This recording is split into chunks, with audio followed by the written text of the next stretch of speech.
What's going on, everybody? And it was a solid weekend of championship boxing. And I say championship level boxing because I'm not going to be talking about the misfits. I didn't watch it. I wasn't interested in it.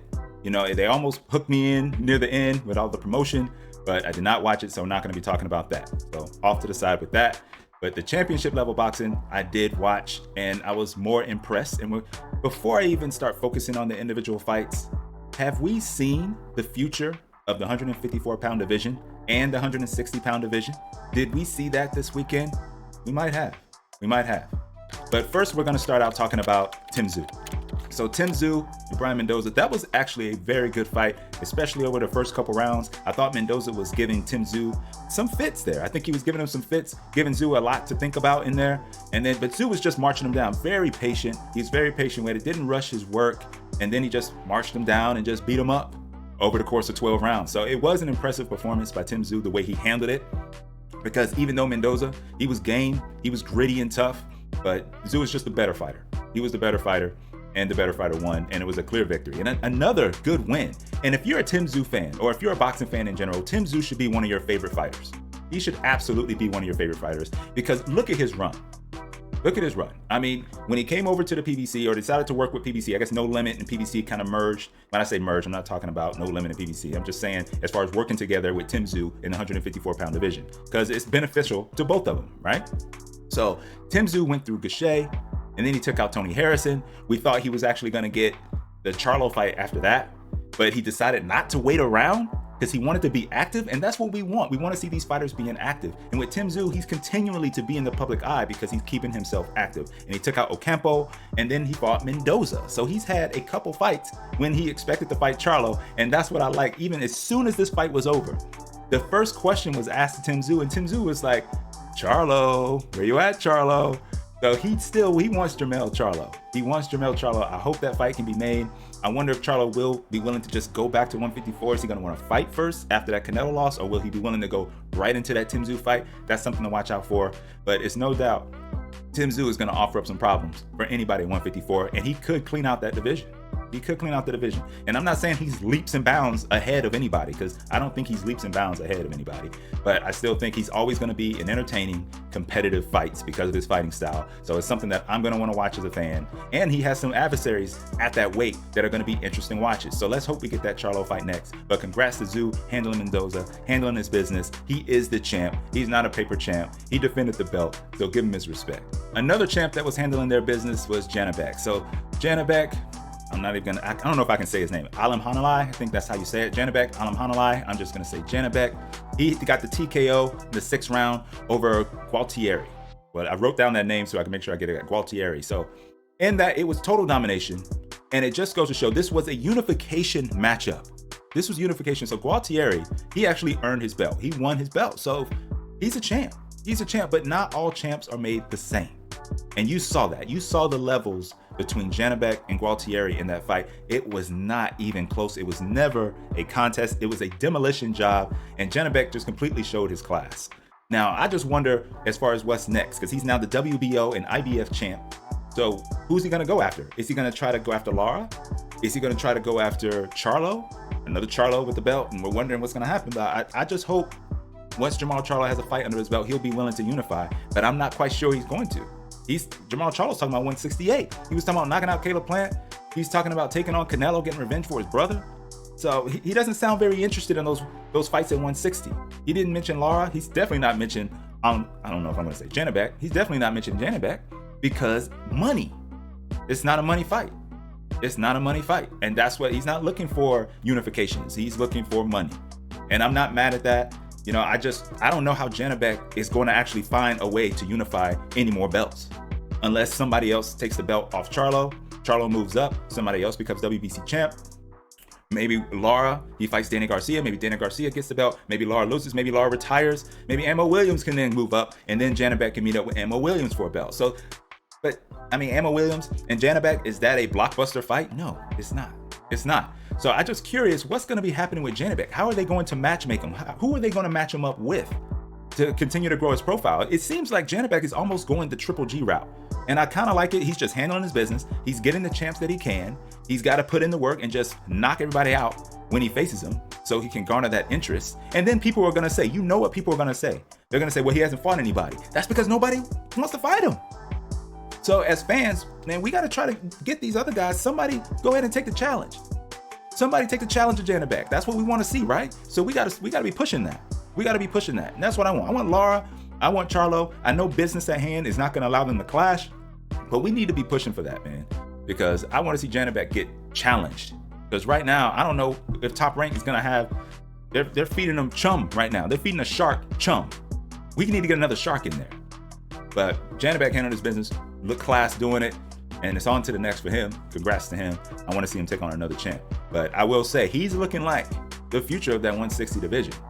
But who's going to challenge him? Do we have to wait for Tszyu to come up in order for him to have a challenge? And then I think he's a better boxer than Tszyu.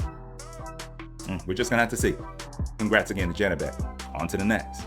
On the Janibek card, Keyshawn Davis won a majority decision. Surprisingly so to me, because I thought Keyshawn Davis was pretty much doing what he wanted to. I saw some of the same things I saw from Davis in the previous fight. It looks like partway through the fight, he'll start trying different things. Like at first he was like, you know what, I want to come forward, so I'm gonna come forward and see what you got. And then he started saying, you know what, I'm gonna let you come at me. And then he starts fighting off the back foot. You know, I feel like Keyshawn Davis, he just gets his work in there. He like, I already know I'm better than the fighters I'm going against. So I'm just gonna work on some things, make sure I get my rounds. I'm gonna win this fight. I know I'm gonna win, but he better be careful. Especially when you see scorecards like this, you better be careful. So I hope this is almost not necessarily a wake-up call, but definitely something he needs to pay attention to. Maybe he needs to put on the pressure, put the pedal to the metal a little bit, you know, as they used to say. So I think he needs to be wary of that, start really dominating rounds, you know, because that's the thing. When you're working on stuff, maybe you're not going to be dominating rounds because you're working on stuff. But he needs to save that for the gym and just go at these guys, put them under pressure, and put some hurt on them, you know, because he can. He's very talented. So we'll see what Keyshawn does next. You know, the lightweight division, there's plenty there that he can find. Hopefully he finds a good opponent, you know, next that he can go up in the rankings and get that title shot. But, you know, his brother Shakur Stevenson's there too. So I don't know. We'll see what route he's going to take. But either way, it's time for another step up for Keyshawn Davis. He handled his business. It shouldn't have been a majority decision. I thought Keyshawn Davis thoroughly beat that man. But on to the next for him. And I can't wait to see who he fights next. On the Tszyu Mendoza co-main, Sam Goodman, who's a super bantamweight, so 122-pounder, was on that card. And he looked good. He looked good against Flores. You know, I don't know if he has the pop or if Flores was just really tough, because Flores could have just been really tough. That's how some fighters are. You just can't get him out of there. It's just like on watching that Conor Benn fight. Conor Benn moving up in weight. That was a big dude that he was fighting at the weight 154, and so he couldn't get him out of there, and he hit him with the kitchen sink. That's kind of the same thing I saw with Sam Goodman. And Sam Goodman at least got a knockdown on the guy, and some people might say, oh, that was a low blow. It hit him on the belt line. We're not going to go there. That was Dubois Usyk. We're leaving that alone. They already dismissed that appeal from Frank Warren and Queensberry, so whatever with that. But Sam Goodman did get the knockdown, and he looked good. His hands look quick. He likes to fight at close range. He likes to go to the body. I think his body attack was very good, and he stayed in there. Even when you're throwing stuff back at him, he will attack over the top, like a quick counter too. I know that Flores would throw that left and then boom, Goodman would come quick over with that right. I think it was a right hook. I want to say right overhand. Maybe it was right overhand, right hook. Can't remember at the moment. But either way, he came with that right and it was quick. However, Flores just walked right through it. It was like it didn't bother him at all. So I wonder how that's going to be when he faces even a tougher opponent at 122 pounds.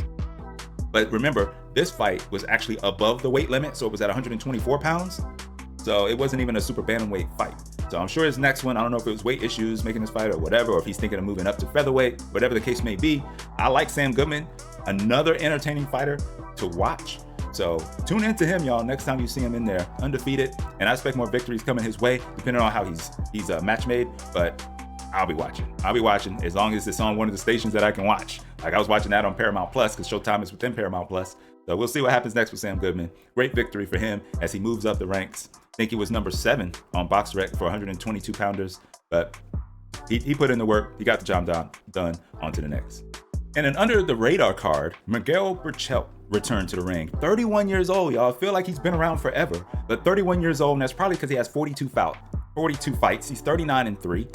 But he actually came back and he got that confidence builder. I think Miguel Berchelt needed this confidence builder. He got that. He took out this guy in 2 rounds. He looked pretty solid doing it. Didn't seem like he was gun shy at all. So I'm very curious how he goes from here. Like, who is he gonna fight next? You know, is he gonna stay at that weight? Is he gonna move up? So we'll have to see, because that fight last time, was it at 130? 135, I mean? So if he's going to be at 135, who's he going to fight at 135? I'm curious. I'm very curious. What do you guys think? You think Miguel Berchelt still has enough left at 135, or it doesn't even matter, at whatever weight that he can actually make healthily? You know, does he have enough? I'm not sure he has enough left, but I'm not saying that he's championship level. But I always love to see fighters, especially the way he was knocked out, Oscar Valdez. And look, he's back. I'm happy to see him back. He's returning. Let him get his feet underneath him. Let him get his confidence back. Looks like he's going to do that. And then we'll see who he takes on after that. But it was almost a feel good to see him come back after being brutally knocked out the way he was. So congrats to Miguel Berchelt. And we'll see what he does next. What do you guys think? You think he's going to take on any top contenders anytime soon? I don't. I would like to actually see him in another fight at the weight and then see how he looks then. And maybe if his confidence has improved, maybe he's looking a little bit sharper. 31 years old. He's still got some left in the tank. So I want to see more of him. But that's all I have for this one. I appreciate you guys taking the time to check this out. Lots of different videos and channels out there, and you chose to stop by this one, and I always appreciate that. So until next time, I'll catch y'all on the next one. Peace.